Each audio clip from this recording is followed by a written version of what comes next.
My name is Regina Oladokun, and my friends call me Gina, professor of pediatrics in University College Hospital, Ibadan, and also the College of Medicine, University of Ibadan.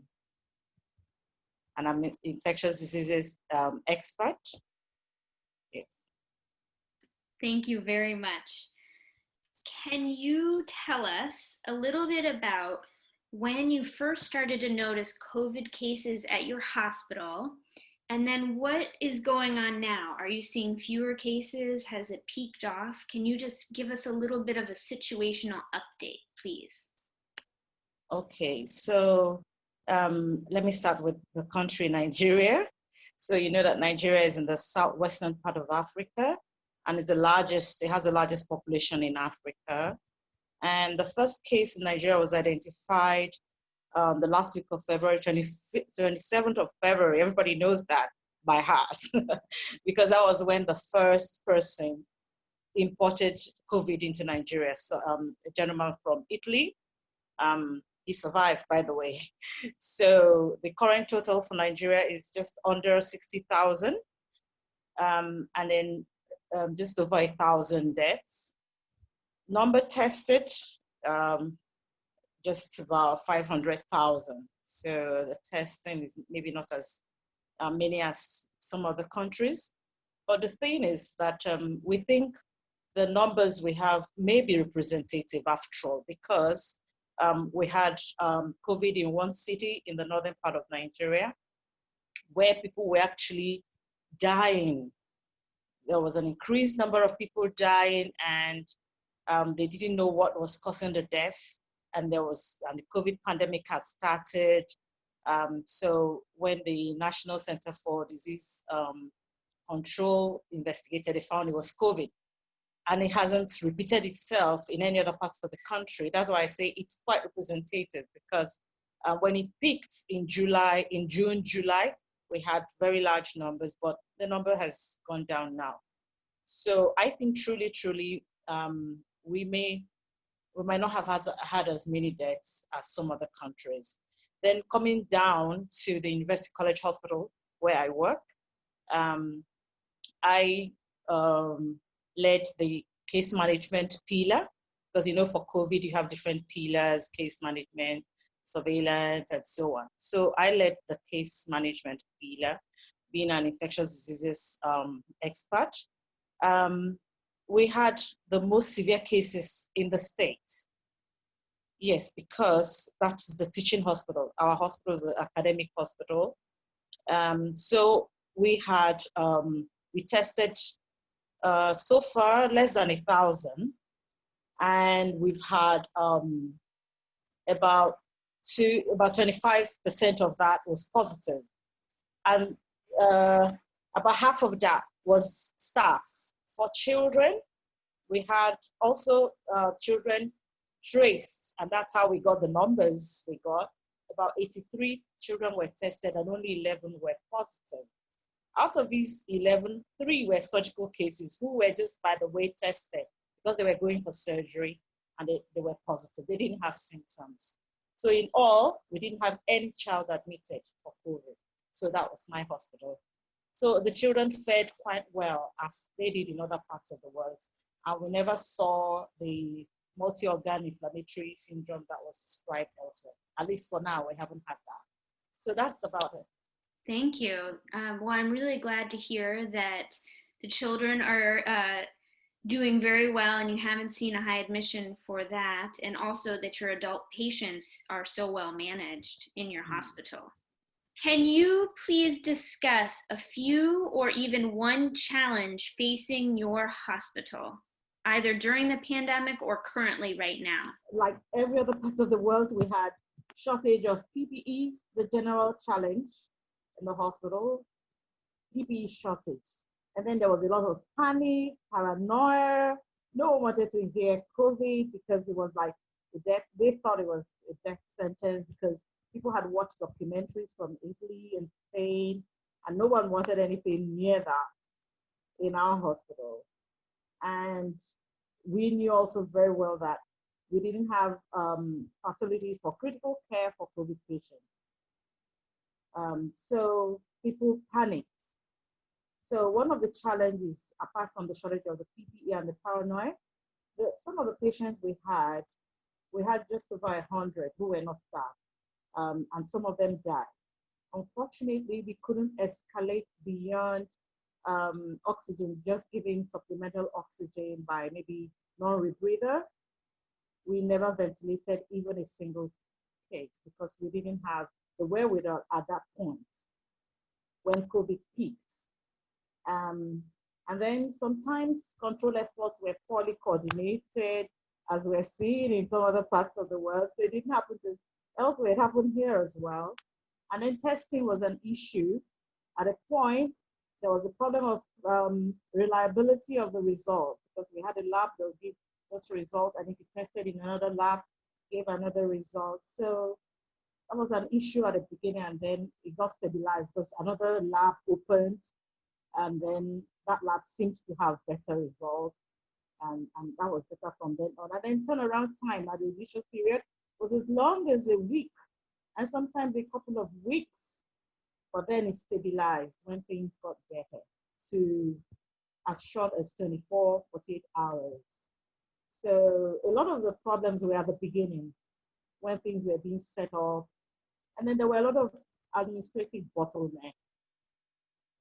And then COVID was knocking heads together. So for pediatrics specifically, when there was the lockdown, the pediatric clinic was locked down as well. There were no clinics running, no routine clinics whatsoever.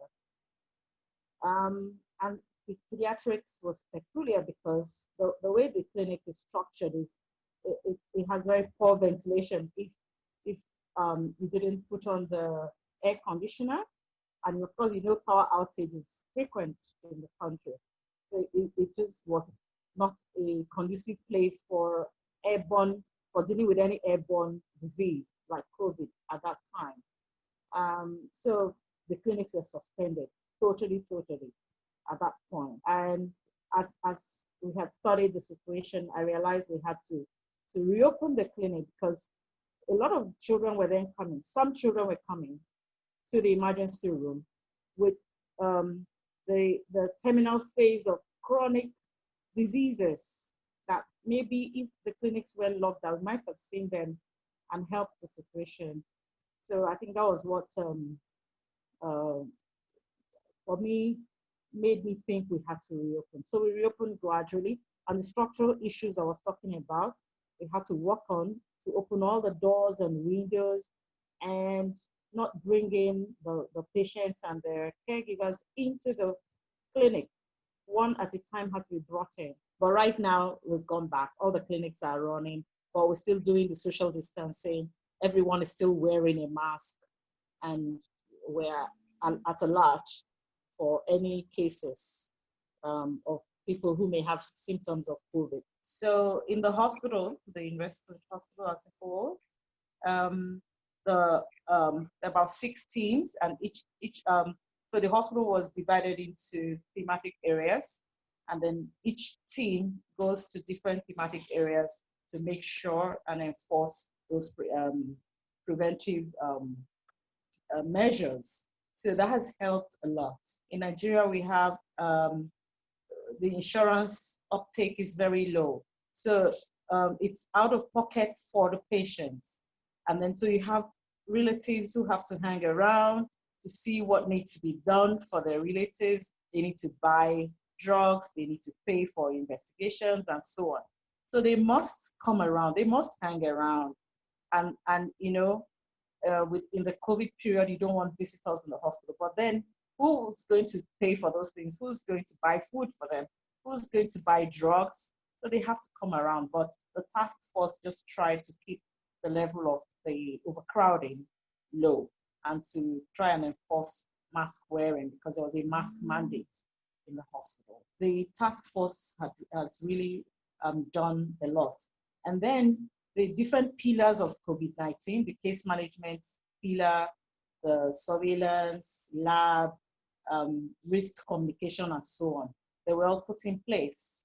So that's apart from the general task force. We have the different pillars, and we had individuals, doctors, nurses, and other ancillary health workers divided into these different pillars, and we're responsible for the different aspects. So that was a good thing that happened. And then the lockdown was instituted when the whole of the world was also instituting their lockdown. It also happened here. And then the lower cadre of staff, administrative staff, they had to work from home. And then elderly staff or those with comorbidities were also instructed to work from home. The clinic routine lockdown that I said, the routine clinic was shut down for a while and then gradually reopened. And remote consultations were encouraged. In pediatrics, for instance, the different units, hemo, neurology, cardiology, they had a database of the patient's phone numbers and phone numbers. So they were able to keep in touch and patients could phone in. So they did their clinics remotely. But you know that there are some things that you can do remotely for children. And then the mask mandates that I told you about in the hospital with restriction of visitors, that happened. So those were some of the things that were put in place that I know helped somewhat to reduce transmission. Hoping that you'd be able to talk to us a little bit about patient trends and healthcare visits. So I'm just curious to see, is there a difference this year versus this time last year? Are you seeing the same number of patients? Are patients too afraid still to come back to the clinics? Can you describe a little bit about what's going on? Okay, so at that point, because the COVID infection broke out, the first case in our hospital, the first cases, unfortunately, were the principal officers. So news broke out into the town that the hospital was full of COVID-19 cases. So that also helped keep patients away. Unfortunately, they will go to the private health facilities and they had a limit. They had a limit to which they could treat some of the problems the patients had. And that's why I said some then had to present very late. Remember I said the clinics were shut down. So the admission rate was like 40% at that time compared to the same time last year. But it has picked up now. I think we've gone up to maybe 70, 80%.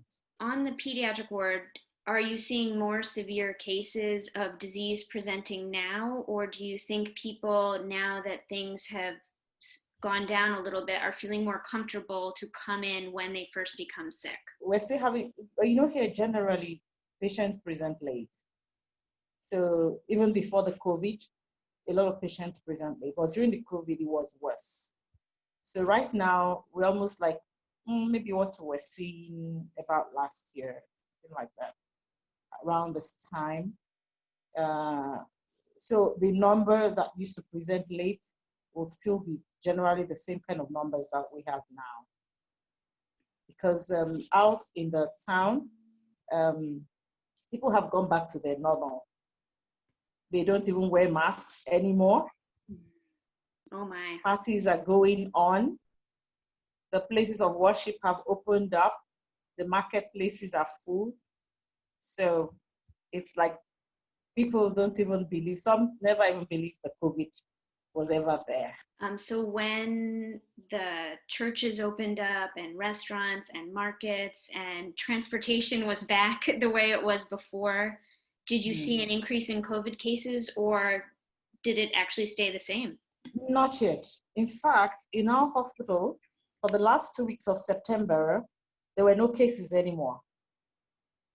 The one case just came just last week. We didn't have any more admissions for like 2 weeks, end of September.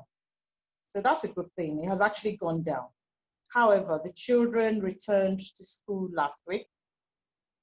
So we're just waiting to see, but we don't think we will have the kind of second wave that we're hearing about elsewhere. We're just watching. Could you please comment a little bit about deliveries in the hospital and what the numbers may have looked like or how things have changed?